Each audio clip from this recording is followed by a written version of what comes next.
Happy Mother's Day. Buksan ulit natin. Sinara ko na kasi.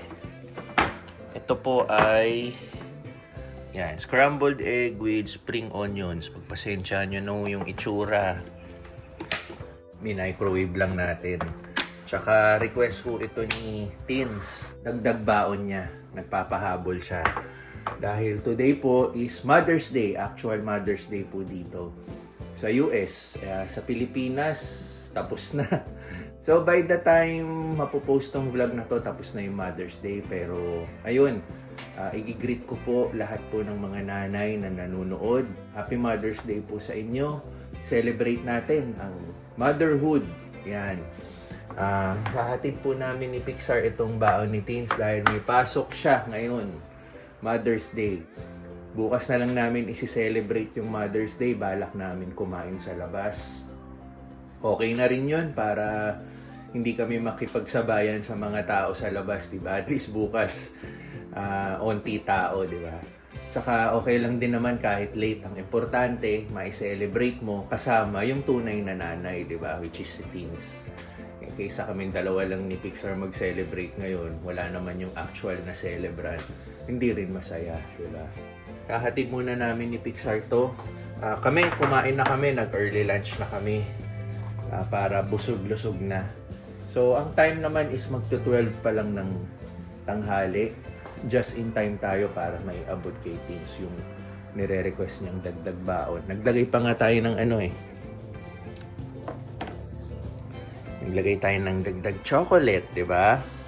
Pagpasensyahan nyo na rin yung tinape natin para isang abot na lang, di ba? Bahala na si Teens dyan. So, may chocolate para dagdag sweetness. Yung alat ng itlog at yung sweet ng chocolate, di ba? Pixar, let's go. We'll go na.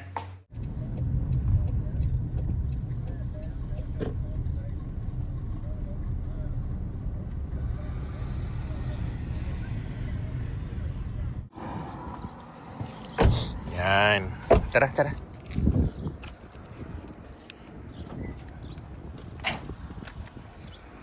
Go there.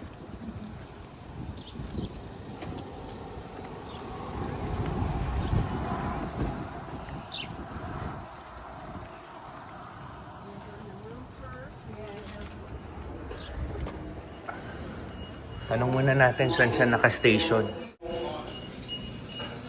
Oh, walang tao. Let's wait muna. Ito. Happy Mother's Day. Okay, very handsome. Okay, picture 1, 2, 3. Isa pa. 1, 2, 3. Okay. Oh. Okay, sige. Let's go. Okay. Ayos? Ayos?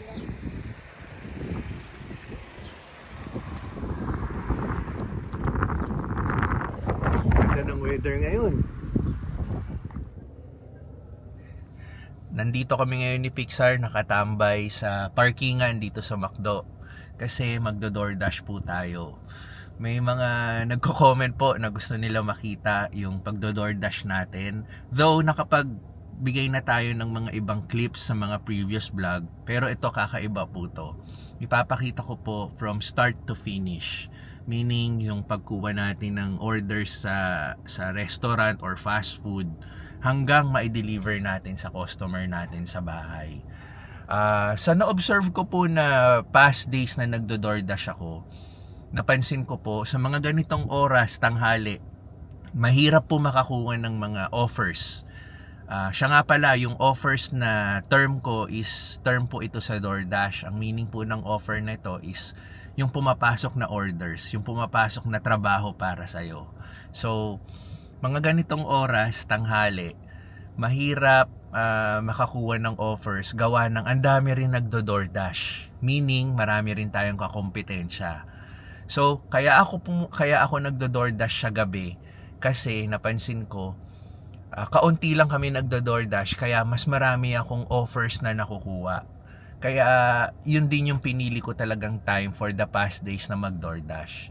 And also, swak din talaga sa schedule namin dahil pag uwi ni Teens galing trabaho, since naging day shift na siya, turn ko naman para lumabas para magtrabaho ng DoorDash. Kaya naaayon din sa schedule namin. Pero since nag-request kayo at may pasok si Teens ngayon at Mother's Day din naman ngayon, baka feeling ko may mga pumasok tayong orders. At para maipakita ko sa inyo, ito nga ang proseso ng pagdo-DoorDash natin. Yung ginagawa natin tuwing gabi. So right now, papakita ko yung screen recording. Sige, simulan natin dito. Mag-screen record tayo. Sa pinaka upper right, nandito yung DoorDash app. I-click natin yan. Yan. Sinimulan ko na kasing mag-start mag-DoorDash. Usually kasi, pag click mo nyan, tatanungin ka kung gusto mo nang mag-start mag-DoorDash. Pero since na-click ko na kanina, nag-aantay na tayo ng orders ngayon. So, kung makikita mo yung tatlong parang apoy na yan, nakalagay is Taylorville Country Kitchen, McDonald's, and Nesty's Burger Joint. Yan po ngayon yung hotspot. Meaning, yung hotspot na yan, mas maganda yung chance makatanggap tayo ng offer. Yan, or ng order. So, kaya kami, ito na. Kita mo? Actual. So, kita mo yung sa baba, i-accept natin to. May offer silang $8.85, 7.5 miles. Kung i-accept ba natin to o hindi. Pero since para rin makita nyo yung proseso natin sa DoorDash, tatanggapin natin to. Usually po, hindi ko tinatanggap yung ganitong orders kasi po, medyo malayo po yung magiging biyahe. Pero since yun nga, for the sake po na makita nyo yung proseso ng pagdo-DoorDash natin, i-accept ko po to para sa inyo. So, $8.85, 7.5 miles, deliver by 12:30. So, i-accept ko na. Okay, so makikita nyo po dyan sa baba may arrive at store, pero kung hindi mo alam kung saan yung McDonald's, nandito din yung option na directions yan. Pero since nandito na tayo sa store, kailangan ma-pick up natin around 12:17. Ang oras po dito sa phone ko is 12:13. So pick up by 12:17, i-click ko lang tong arrive at store pag nandun na tayo mismo sa loob ng McDonald's. So, gagawin na natin ngayon. Bababa na tayo. Pixar, let's go. Let's go down. Punta tayong McDo. Oh, siya nga pala. Mickey D's ang tawag pala dito. Pag nasa US ka, Mickey D's daw ang tawag sa McDo. Sa Pinas kasi pag gusto mong pumunta sa McDonald's, sabi mo, tara, McDo tayo. Pero sa case na to, Mickey D's.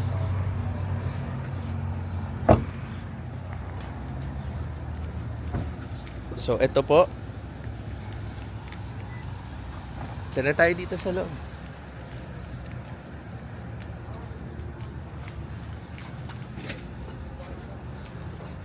Yan, nandito na kami sa loob. So, ipipress ko na po yung arrive at store. Yan. So, makikita nyo yung orders nila. Ito, si Sam D. Nakalagay lahat ng orders dyan.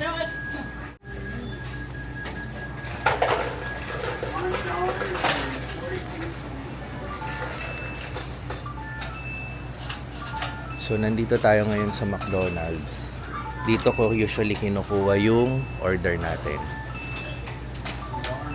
Antayin na lang natin yung ibibigay ni McDonald's. That's actually my table. I'm gonna grab those drinks. Okay. Nice lady back there in the warm gal. The Pixar. Ang aking assistant.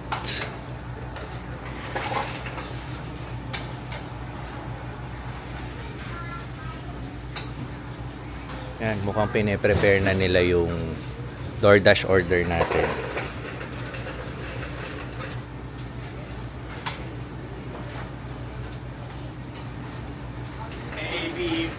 AB4? Yep. Alright. So, ito na siya. Kailangan natin picturean. What? Oh.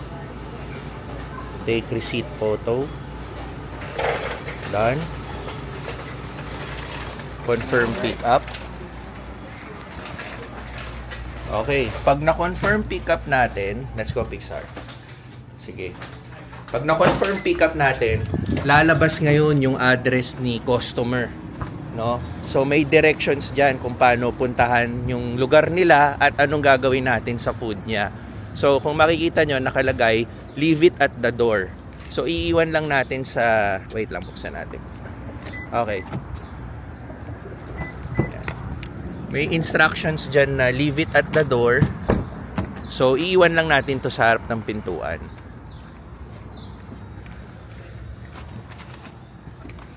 Ayan. Okay. Ayun, mabalik tayo. Medyo, ang hirap din kasi kumuha ng video. Marami tayong bit-bit. So, anyway,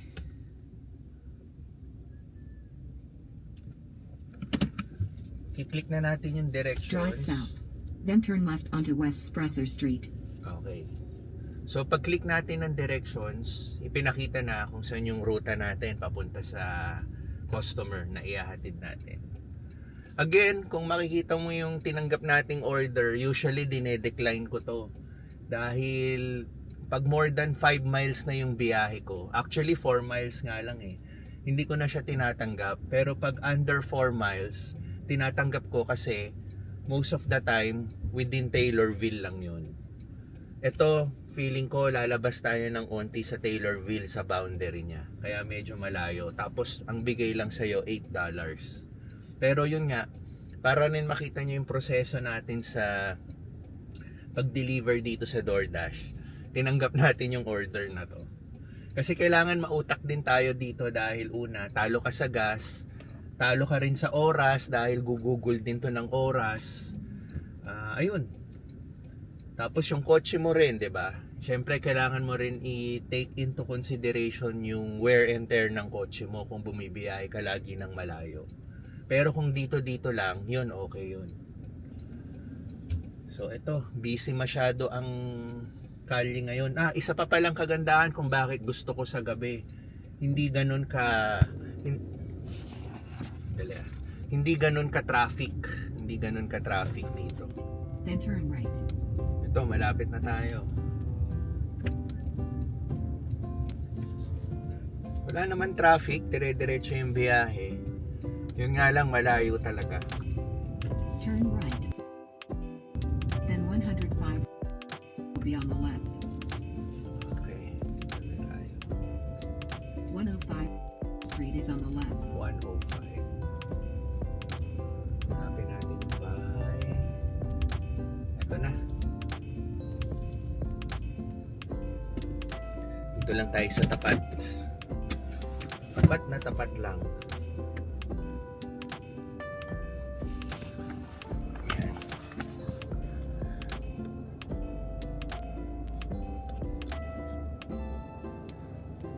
Okay, so makikita nyo, 'di ba, arriving soon dito sa bottom part.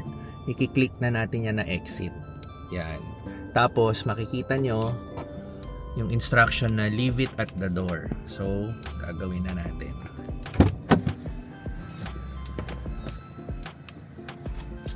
Ito na yung dala natin. Nakalagay, leave it at the door. Pag iniwan na natin to sa pintuan, pipicturean natin to para patunay na hinatid na natin sa bahay yung order nila. So, ito. Ngayon, pipicturean natin. Continue. Confirm. Take photo. Pipicturean natin. Done. Ayun. Yun na. Kita nyo? Pumasok na yung $8.85 natin. So ngayon, continue dashing. I-click natin. Yan. Ngayon, babalik na ulit tayo sa hotspot. So meaning, pwedeng sa parking ng McDonald's or pwedeng sa Taco Bell. Depende sa ipapakita mamaya ng mapa. Okay, nandito na kami sa Sonic naman. May pumasok na naman tayong offer. So, magpipick up tayo. Dito kasi sa Sonic, wala silang indoor na dine-in para pumasok at kunin yung order. Usually, kinukuha mo dito sa window, sa drive-thru. So, nakapila tayo ngayon dito sa drive-thru para kunin yung DoorDash offer. Yan.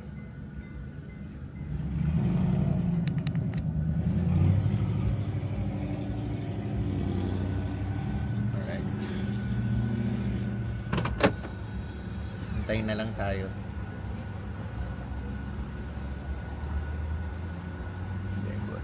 should I use as my main email? Huh? What should I use as my main email? Gmail or iCloud? It depends on you. Usually Gmail. Hi. Deborah? Yes. Yeah.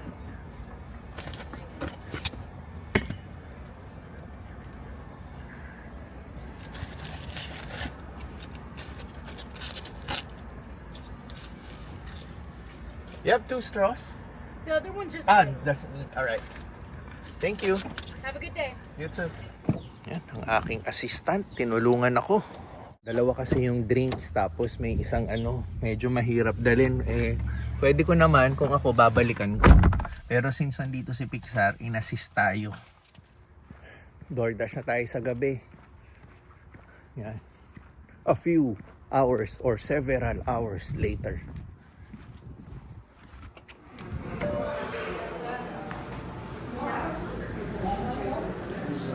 DoorDash?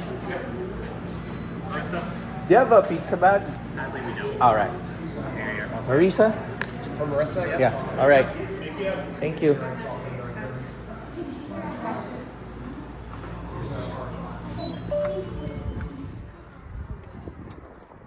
Pizza delivery boy naman tayo ngayon. Ayan. Pag-uwi namin ni Pixar kanina, nag-banding-banding lang. Tapos sinundo na namin si Tin sa trabaho niya. And then nag-catch up. Tapos eto na.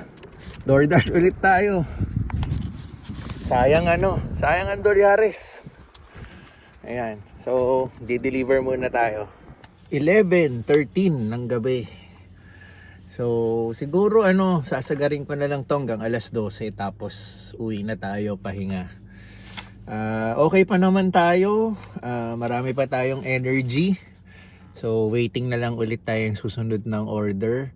Nakarami-rami na rin tayo ngayong gabi. Kaya kahit papano, sabihin na nating kota na. Antay na lang tayo hanggang total, nandito na rin naman tayo. So, bago ko tapusin yung vlog, may mga shoutout tayo. Marami pa rin, di ba? Excuse me. So, shout out kay RJ Maraan of Salisbury, UK. Yan, kamusta? Sabi niya, iniisip niya minsan bumisita dito sa Amerika. Ayun, Sir RJ, subukan nyo para makumpara nyo rin ang UK at US, diba? Nang makita nyo. Sure naman ako magugustuhan nyo rito kasi napakaraming magagandang mapupuntahan din dito, 'di ba? Kung makikita mo nga yung mga vlogs ko, onti pa lang yung napupuntahan namin dito sa US, 'di ba? Sulit na, magaganda. Kaya try nyo po. Sunod is si Sony Vaio Green. Ano ba to? Laptop tong Sony Vaio no? Pinapa-shoutout niya si Raymond, si Sheila, si Enrique and Carmen of Schaumburg, Illinois. Yan. Kamusta po sa Schaumburg, Illinois? Si Gio Philip and Malo Aguilar of Surprise, Arizona. Yan, kamusta po? Pinapa-shoutout niya rin ang family and friends sa Pilipinas and all over the world. Yan. Shoutout po. Si Ngipin69 of Denver. Yan. Ayos yung name, Ngipin69. Oh, sabay daw sila ng kanyang husband na si Mike manood ng ating mga vlogs. Yan. Okay, si Ma'am Rowena Pandaan. Pinapa-shoutout niya si Ted, si Kenneth, Clarence, and Pandaan family of Los Angeles. Yan. Kamusta po sa LA, sa California? Yan.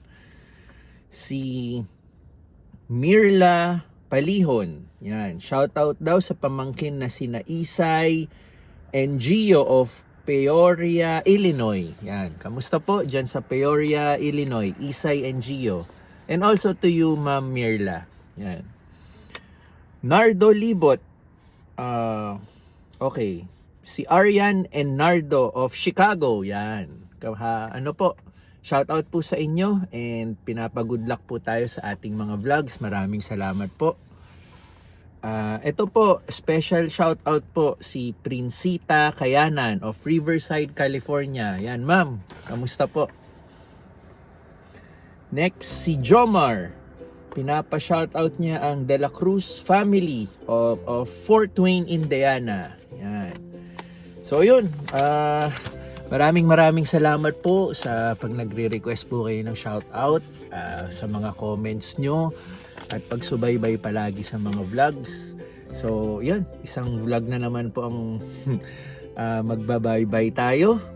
Hanggang sa susunod po na vlogs, kita-kits po tayo.